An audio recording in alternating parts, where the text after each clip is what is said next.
এই দেখো আমাদের গোলাপ ফুলটা কত সুন্দর ফুটেছে।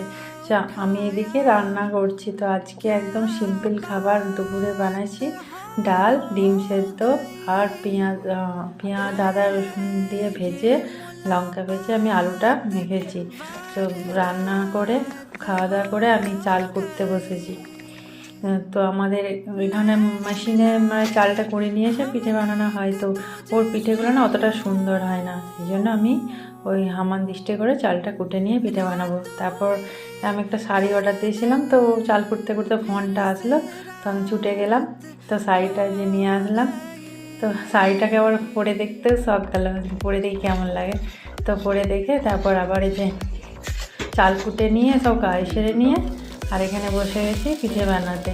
তো আজকে আমাদের শোল পিঠে হয়, তো নতুন তাওয়া নিয়ে বসেছি, সেটাতে ভালো হচ্ছেই না।